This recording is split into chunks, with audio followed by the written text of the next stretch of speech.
Hey guys, welcome back to the channel. This will be the part 2 on the Jaguar Instrument Cluster 2000 Jaguar XK, I think. Let me actually get into the folder to make sure. Yeah, XK8. Patrick from Kansas. This is your cluster. So in the first part, if you have not seen that one, we did the test and reproduce his concern, which is with the cluster just connected and power on, no RPM signal, no nothing. The speedometer was reaching about 70 miles per hour. And also when I connected the scanner, I was able to see that it was actually adding miles, which was also one of the concerns that Patrick was saying. You know, he's like, my car has like 70,000 miles on it. And right now the cluster shows like 230,000. So we did the test, all the connections and everything, and I deemed it as a bad microprocessor, and it was indeed the problem. All right, so I have now a picture that I can show you of the board removed from the actual case and everything, and the microprocessor removed. This is for Patrick, so he can see his notes. You can also read all the stuff in here on the bottom where it says about what I just described, the 70 miles an hour, and then the test that he did in there. And this is just to show Patrick his board completely out, and then the microprocessor removed. I already did the repairs, and I'm about to do the test with you, just to show you connections in case you have not seen the first part. This is the cluster looking at like from the top. It has a connector on the left side and one on the right side. It's a black one on the left and then a yellow one on the right side. The name or the numbers Jaguar put on those are FC24 and FC25.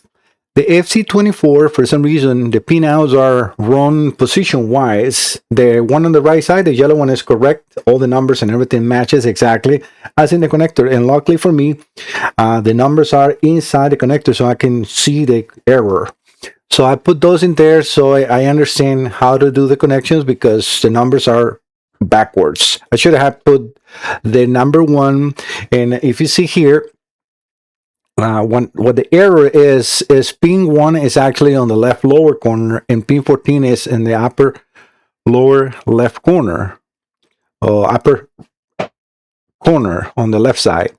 So pin number 1 is ignition, pin number 4 is ground, pin number 6 is power for illumination, pin number 10 is can high, pin number 15 is battery voltage, pin number 16 is ground, and pin 23 is the CAN bus low. So again, remember the pins are backwards, right?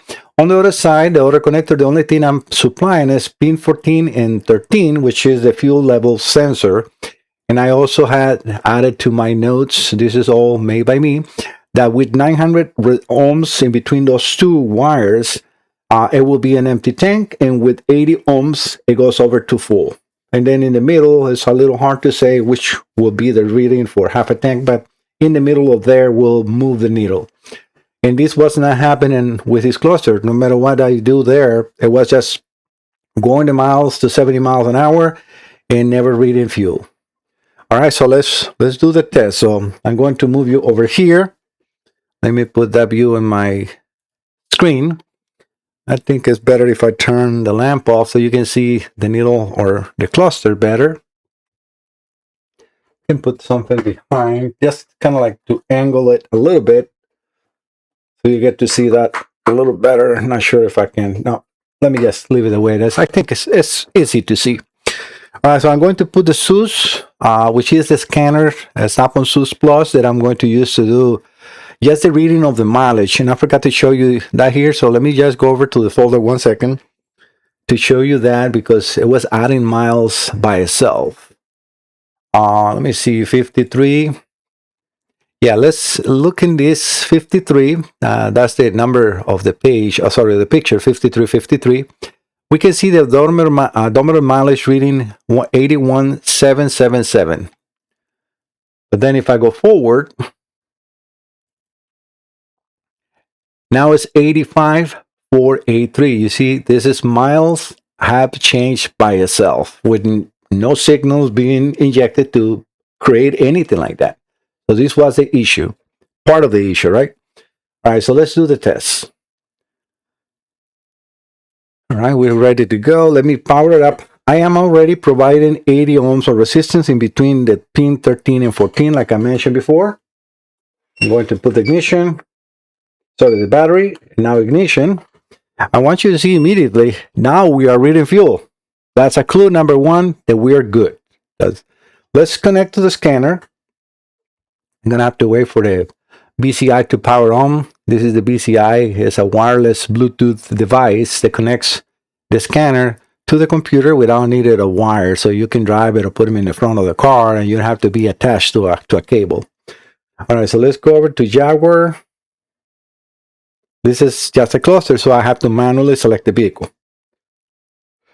This is a 2000, so we can go 2001, I think is what I selected, just because of the test is better, but it's no difference in between those. I'm just going to go, I'm not sure if it's a supercharged or not, but realistically, it doesn't matter for what we can do. Realistically, it's not much I can do with this cluster. There is no back directional control. So all we really need is communication to the cluster so we can read the fault codes. Also, it was a fault code for SPC negative, which is also supplied by the microprocessor. Let's see if we have any codes now. It should be just the fuel level, and we do. You see fuel level, open circuit, high resistance. I'm just not liking what I have attached in here, but we are reading fuel, so that is good. All right, so let's go over to the miles. So let's go over to the data. And this is a different microprocessor. So as I explained, Patrick, I cannot transfer the mileage because the mileage on his cluster is in that microprocessor, which is also bad. So all the information and everything in that is bad. I cannot transfer it.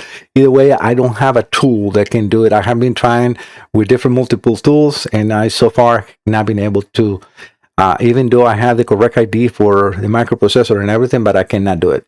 So we can see now that we have 92,809 miles on this cluster. Well, it's his cluster with that microprocessor, but we can see that the mileage is no longer counting. This was counting and counting and counting. You can go back to, go and see the first part, which I'm going to put the link on the description of this one so you can visit that one.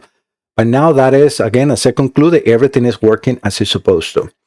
One thing that I did notice is that the reaction, or the 70 mile an hour, was only happening after a key cycle. So I'm going to change the resistance in here to go over to the empty position, and I'm going to cycle the ignition, which is right here, the lower switch. You're going to see how the light goes off and the cluster goes off by itself. You know, after I cycle that switch, now we're going to power it back on.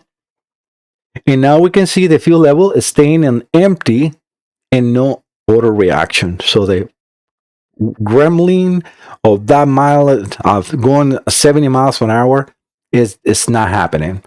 Doesn't change. Let's go over the data again to make sure that the miles are not changing whatsoever, which I know that it's not. But I just want to show you that we still have the 92,809. Everything is exactly the same. So how it is clustered now is fully repaired. So Patrick, I know it was a little delayed. I mean, this is the problem when you're dealing with all parts or all components like this. It's not something I carry, and it's sometimes a waiting. And luckily, it wasn't that long of a wait, but it was a wait. I think it's like 8 or 9 days or something. I have a customer here with an old Marine computer that has been here for a month and a half, and I'm still waiting on parts. And that's the nature of the beast when you have a 1990, 1995 or so. Components are starting to become obsolete, and they are very hard to find. All right, so guys, thank you so much for visiting the channel. Don't forget to subscribe. I see you in the next one. Bye-bye.